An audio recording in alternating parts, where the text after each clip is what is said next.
Assalamualaikum warahmatullahi wabarakatuh. Nama saya Nur Hafizah Husna binti Bahrudin. Tajuk pembentangan kami ialah Wasatiyah, pendekatan ke arah keharmonian kaum di Malaysia. Malaysia hari ini antara negara yang bebas dari pengaruh dan anasir asing. Ini manfaat paling berharga yang dinikmati oleh generasi baharu Malaysia kerana dapat hidup dengan aman dan damai. Kehidupan kita kini sangat berbeza dengan kehidupan nenek moyang yang sentiasa hidup dalam ketakutan dan kerisauan. Jumlah penduduk di Malaysia pada tahun 2010 ialah 28.3 juta. Malaysia mempunyai lebih daripada 70 kumpulan etnik. Masyarakat Malaysia ibarat Manhattan Asia, iaitu sebuah model mini keagamaan rantau Asia. Terdapat masyarakat berbagai kaum dan agama utama di dalamnya. Asasnya, agama dan kepercayaan selari dengan pengenalan kaum di Malaysia, iaitu Melayu dengan agama Islam, Cina dengan agama Buddha dan India dengan agama Hindu di samping agama-agama lain. Dunia masa kini telah memasuki suatu era dengan pergolakan dan kemelut yang tidak menentu. Kegawatan yang bercelarut ini membawa kepada keresahan dan kebencian sesama insan. Dengan itu, pendekatan asas dalam hubungan sosial antara orang Islam dan bukan Islam dalam konteks masyarakat Malaysia yang majmuk perlu diterapkan dari segi wasatiyah. Dengan pendekatan wasatiyah yang bermaksud sederhana, di tengah-tengah, berimbang, toleransi, adil dan tindakan yang tidak ekstrim, kita boleh membangunkan negara secara aman dan harmoni. Pada umumnya, kajian ini dilaksanakan dalam kalangan rakyat Malaysia tanpa mengira kaum, etnik serta taraf hidup. Ia memfokuskan kepada orang awam yang berbilang agama di Malaysia. Dengan itu, pendapat serta persepsi tentang wasatiyah, pendekatan ke arah keharmonian kaum di Malaysia sangatlah penting. Secara khususnya, objektif kajian ini ialah pertama, mengenal pasti unsur-unsur wasatiyah yang wujud dalam kalangan rakyat Malaysia. Objektif kedua, mengkaji tahap kesedaran masyarakat terhadap keperluan sifat wasatiyah dalam kehidupan yang berbilang kaum di Malaysia. Objektif seterusnya ialah mengenal pasti dasar-dasar dan prinsip-prinsip wasatiyah dalam amalan kehidupan dan perlakuan seseorang. Objektif terakhir ialah mengumpul, merekod dan menganalisis data serta maklumat mengenai pandangan masyarakat umum di Malaysia terhadap kepentingan wasatiyah dalam kehidupan. Beralih kepada metodologi kajian, kaedah yang kami gunakan adalah bersesuaian untuk memahami dan mengkaji respons terhadap permasalahan yang telah diketengahkan. Bukti yang dikemukakan dapat menjadi sokongan yang kukuh terhadap kajian kami. Melalui metodologi yang dipilih, teknik dan kaedah dapat dilaksanakan dengan lebih cermat dan lebih tepat.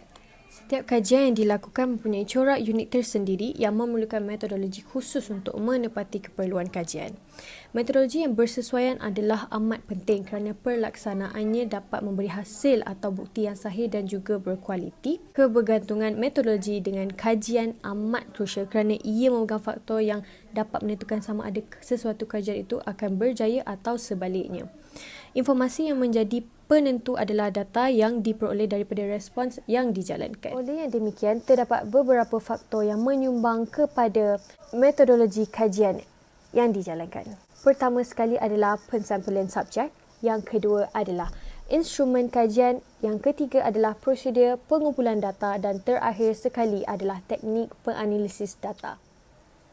Bagi pensampulan subjek, kami telah meletakkan sasaran khusus untuk dijadikan sebagai responden kepada kajian. Peringkat ini merupakan salah satu penentu kepada penyelidikan kerana sebarang kesalahan, ketepatan ataupun kekaburan dapat dikenal pasti dan dapat diolah untuk menepati objektif kajian. Keputusannya pasti akan berlainan kerana setiap individu mempunyai pendapat, pandangan tersendiri. Dan kelainan inilah yang akan meneguhkan lagi kesahihan dan ketepatan informasi yang terhasil. Beralih kepada instrumen kajian, kami berpendapat bahawa metod yang terbaik untuk dijadikan instrumen dalam kajian kami adalah melalui kaedah soal selidik. Sebanyak 35 responden telah direkodkan. Untuk membantu dan setiap individu menunjukkan keunikan masing-masing hanya melalui jawapan yang diberikan. Kami berpendapat bahawa metod yang terbaik adalah melalui kaedah soal selidik. Sebanyak 35 respons telah direkodkan untuk membantu kajian kami. Dan setiap jawapan yang kami terima daripada setiap individu menunjukkan kelainan dan keunikan masing-masing. Kaedah yang digunakan adalah melalui Google Form, di mana responden dikehendaki untuk menjawab beberapa soalan yang telah kami sediakan. Antaranya adalah persoalan ringkas tentang wasatiyah. Seterusnya adalah prosedur pengumpulan data. Dalam memastikan kajian ini dijalankan dengan lancar dan efisien, prosedur pengumpulan data diambil serius kerana pada peringkat ini melibatkan proses merekod dan juga dokumentasi. Setelah mendapat jawapan yang dijana secara automatik oleh Google Form, kami telah membuat folder yang dihaskan untuk merekod data para responden kami. Langkah ini dapat memastikan sebarang kesilapan manusia dapat diminimumkan. Seterusnya adalah teknik penganalisis data. Tujuan analisis data ini dilakukan adalah bertujuan untuk memilih dan mempamerkan data yang diperoleh kepada bentuk yang lebih bermakna. Dalam erti kata lain, yang lebih senang untuk difahami tanpa mengubah makna asalnya. Data berkenaan perlu ditapis dan difahami dengan lebih mendalam lagi. Sejurus mereka diklasifikasikan mengikut keunikan. Dalam report yang tersedia, kami juga telah menyediakan carta aliran proses kajian di mana pertama ialah penyediaan borang soal selidik menggunakan medium Google Form yang dihebahkan melalui social media. Yang kedua adalah pengumpulan data. Yang ketiga adalah analisis data. Keempat, rumusan dan cadangan daripada hasil kajian. Dan terakhir sekali adalah keputusan. Assalamualaikum warahmatullahi wabarakatuh. Nama saya Muhammad Azri Zikri bin Zahari dari kelas CTU 553B. Jadi hari ini saya akan membentangkan bahagian saya, iaitu dapatan kajian. Dalam dapatan kajian yang dijalankan, bahagian ini membincangkan analisa data dan memaparkan hasil penemuan kajian yang telah dilakukan daripada soal selidik yang telah diisi oleh responden. Data tersebut dimasukkan di proses bagi mendapatkan statistik seperti nilai peratusan, minimum purata dan taburan kekerapan. Seramai 35 orang responden yang telah menjawab soal selidik yang dilakukan ini. Jadi untuk analisis data, terdapat dua bahagian, iaitu bahagian A untuk demografi responden. Jadi untuk mengkaji persepsi masyarakat, soal selidik ini telah dibuat secara terbuka. Huraian analisis latar belakang responden melibatkan umur, jantina dan pekerjaan. Untuk soalan satu iaitu umur. Jadi seramai 31 responden adalah terdiri daripada responden yang dalam peringkat umur antara 18 hingga 23 tahun, manakala 2 orang terdiri daripada 24 hingga 29 tahun, manakala 2 orang lagi terdiri daripada 30 hingga 34 tahun. Bagi soalan yang kedua iaitu jantina, seramai 19 orang responden, majoritinya adalah terdiri daripada responden perempuan, manakala 16 orang adalah responden lelaki. Untuk soalan yang ketiga iaitu pekerjaan, berdasarkan maklum balas yang diterima, carta menunjukkan seramai 26 orang responden, majoritinya adalah terdiri daripada pelajar, manakala 4 orang responden yang mewakili 11.4% daripada carta tersebut adalah golongan yang tidak bekerja, iaitu 3 orang adalah pekerja swasta dan 2 orang adalah pekerja kerajaan. Jadi kita pergi ke bahagian B, iaitu untuk soal selidik. Untuk bahagian ini, soal selidik dilakukan lebih terperinci dan mendalam tentang kefahaman terhadap wasatiyah.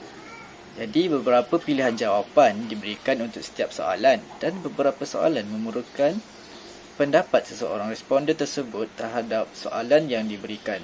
Jadi untuk soalan yang pertama, adakah anda tahu apa itu wasatiyah? seramai 35 orang responden telah menjawab soalan ini.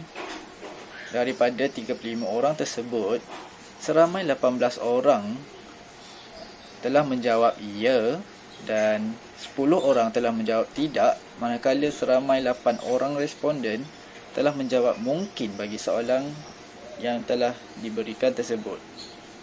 Untuk soalan seterusnya, iaitu soalan kedua, apakah maksud wasatiyah? Untuk soalan ini, seramai 35 orang responden telah menjawab soalan ini. Daripada 35 orang responden tersebut, kesemuanya memilih kesederhanaan sebagai maksud wasatiyah. Tiada responden yang menjawab jawapan lain selain daripada kesederhanaan. Dan seterusnya kita bergerak kepada soalan yang ketiga, iaitu pada pendapat anda, adakah kaum di Malaysia hidup harmoni? Untuk soalan ini, seramai 27 orang responden bersamaan dengan 74.3% telah menjawab ya, manakala seramai 8 orang telah menjawab tidak dan 1 orang telah menjawab mungkin bagi soalan yang telah diberikan tersebut. Untuk soalan keempat, adakah anda selesa hidup berbilang kaum? Untuk soalan ini, seramai 17 orang responden telah menjawab 5.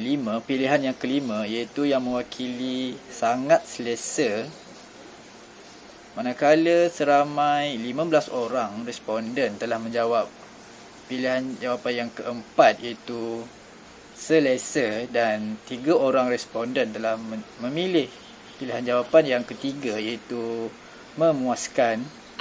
Namun tiada responden yang menjawab pilihan jawapan yang kedua dan jawapan yang pertama. Untuk soalan yang seterusnya, iaitu soalan yang kelima, sebagai rakyat Malaysia, perlukah kita mengamalkan sifat wasatiyah ini? Berdasarkan soalan tersebut, seramai 35 orang responden telah menjawab ya bagi soalan yang diberikan dan tiada responden yang menjawab tidak bagi soalan ini. Dan untuk soalan yang keenam, iaitu wasatiyah bermaksud kesederhanaan. Apakah pandangan anda tentang wasatiyah, pendekatan ke arah keharmonian kaum di Malaysia?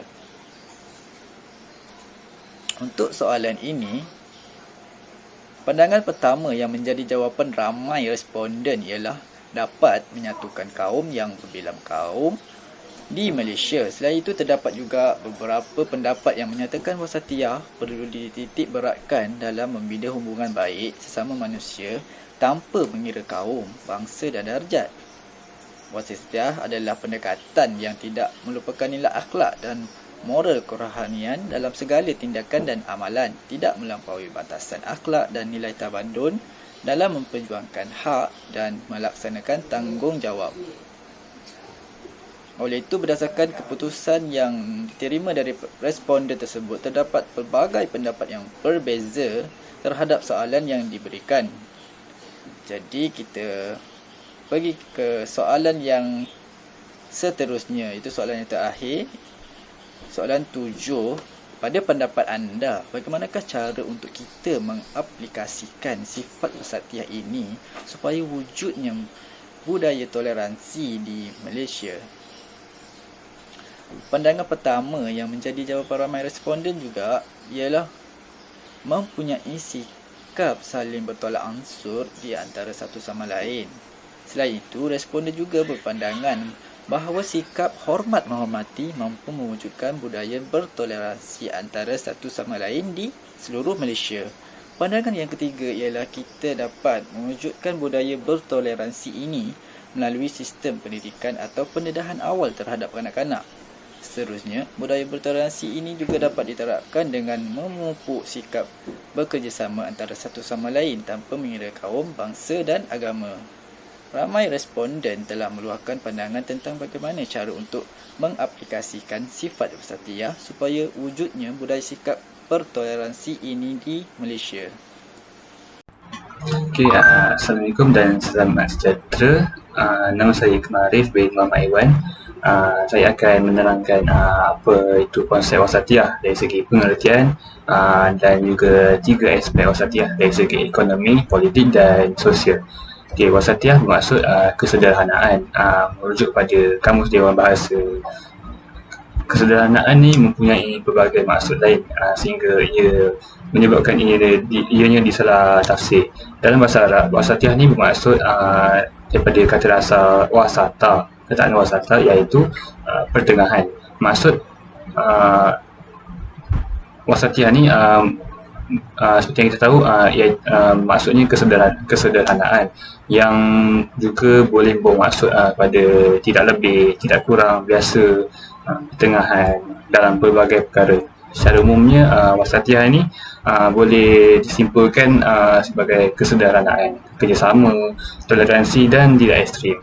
Okay, wasatiyah dalam sisi Islam, wasatiyah adalah satu amalan dan nilai murni yang perlu dipraktikkan dalam kehidupan seharian, tidak kira individu, masyarakat atau negara sekalipun. Melalui sikap wasatiyah ni, Islam telah menggariskan beberapa garis panduan dalam pelbagai perkara agar manusia tidak mudah terpesong dari landasannya. Wasatiyah ini ibarat pegangan lah macam Al-Quran sendiri supaya umat Islam tidak mudah tersesat. Okay. Dari segi politik, nilai wasatiyah ni boleh dilihat dari segi adil, bertanggungjawab, amanah dan berusaha. Okay, setiap pemimpin ni mesti ada sifat-sifat ni untuk melayakkan diri untuk menjadi seorang pemimpin. Okay, pemimpin juga bertanggungjawab untuk merangka undang-undang yang bertepatan dengan hukum syarak supaya untuk menjamin persekitaran hidup dan pembangunan yang baik. Sebagai contoh, nilai murni wasatiyah yang kita dapat lihat di ketika zaman Rasulullah SAW, Madinah ditakbir sendiri oleh Rasulullah sehingga menjadi sebuah negara Islam yang pesat berkembang dalam sistem pentadbirannya. Contoh lain, negara Malaysia sendirilah yang mempunyai perlembagaan. Macam Madinah pun ada perlembagaan. Okay, Malaysia ada perlembagaan untuk memberi keadilan dan hak yang sama rata kepada setiap rakyat tanpa mengira bangsa, kaum dan latar belakangnya. Okay, sistem politik yang stabil ni dapat memberi perkembangan yang positif lah dari segi ekonomi dan hubungan sosial serta mencerminkan kebijaksanaan pemimpin itu sendiri dalam mentadbir sesebuah negara. Okay, dari segi ekonomi pula, dalam Islam telah menegaskan bahawa dalam perniagaan umatnya mesti jujur, mengelakkan daripada benda yang tak baiklah seperti menipu, monopoli, rasuah dan sebagainya. Okay, kewajipan ni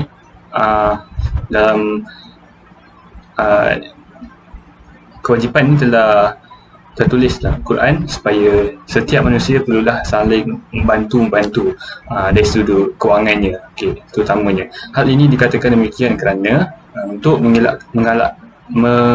mengelakkan keadaan berlakunya gaduh yang boleh menyebabkan hubungan silaturahim yang putus sama manusia, di mana wujudnya perbezaan kasta dalam kalangan manusia itu sendiri. Okay, ada yang kaya, ada yang miskin sangat, macam tu.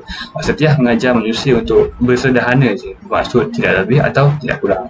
Okay, dari sudut sosial pula, Islam mengajar umatnya untuk menjaga hubungan sesama makhluk, terutamanya manusia, termasuklah haiwan sekalipun.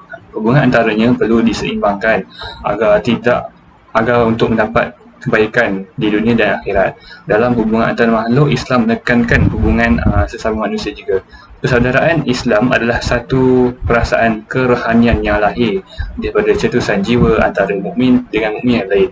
Seterusnya memancarkan tanggapan ikhlas terhadap saudaranya yang lain.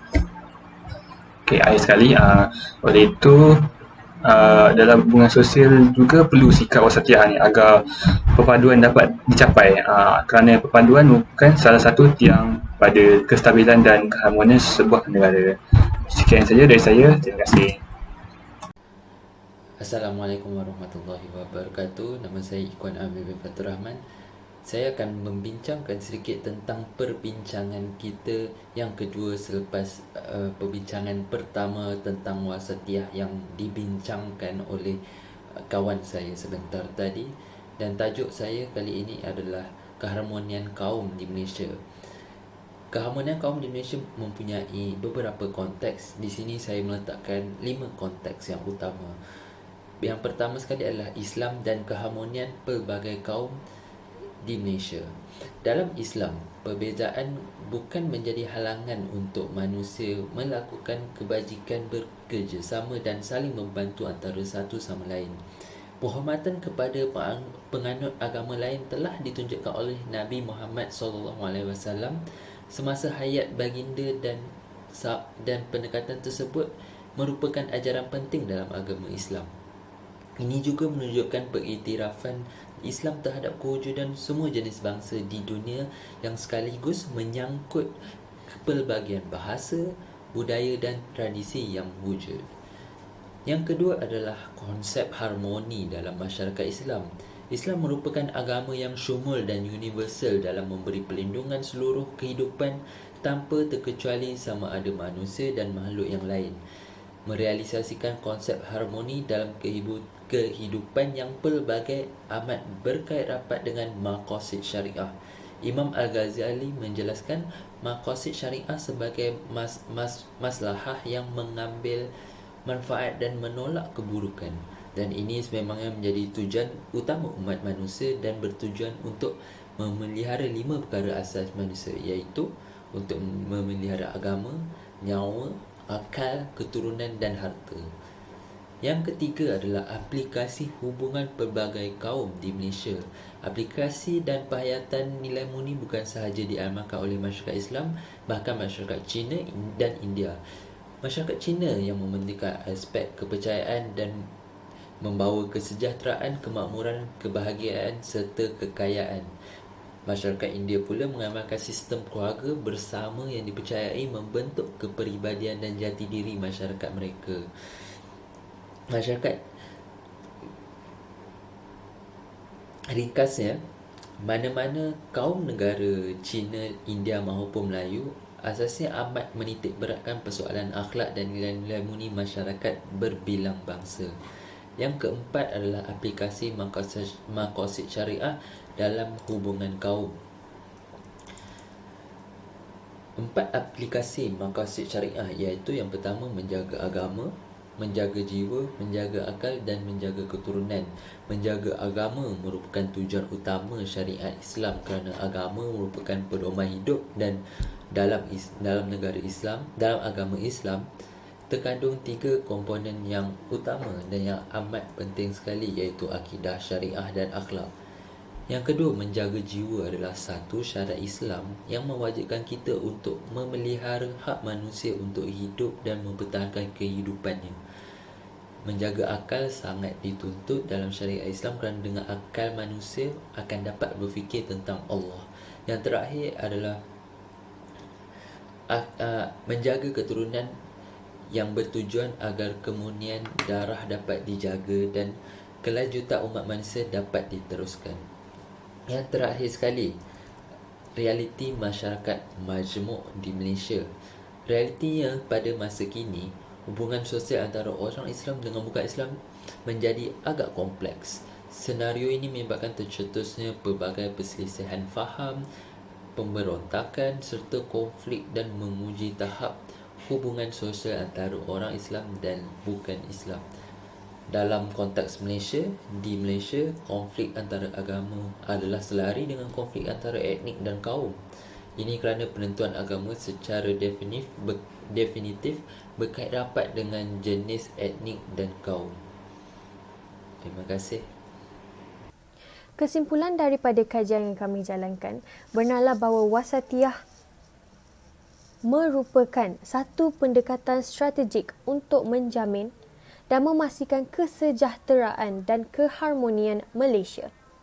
Walaupun Malaysia terdiri daripada pelbagai kaum, pelbagai pegangan dan mempunyai keunikan masing-masing, namun kita telah menjadi bukti bahawa keharmonian sesebuah negara bukanlah sesuatu yang mustahil dan ia dapat dikecapi. Melalui borang soal selidik yang dikeluarkan, sedikit sebanyak telah menyebarkan kesedaran tentang wasatiyah yang dituntut dalam agama Islam. Perkara seperti ini perlu ditekankan kerana setiap detik yang berjalan, lahirnya seorang insan yang suci dan murni yang memerlukan bimbingan daripada ibu bapa, keluarga dan juga masyarakat. Mereka inilah yang akan menjadi bakal pemimpin negara, pencorak masyarakat dan juga kerajaan yang akan datang. Justru itu, pendekatan wasatiyah ini perlu diambil serius oleh semua lapisan masyarakat. Kerana seperti peribahasa Melayu yang berbunyi, bersatu teguh, bercerai roboh. Toleransi, hormat menghormati dan kesederhanaan adalah kunci utama untuk menyatupadukan sesebuah masyarakat itu.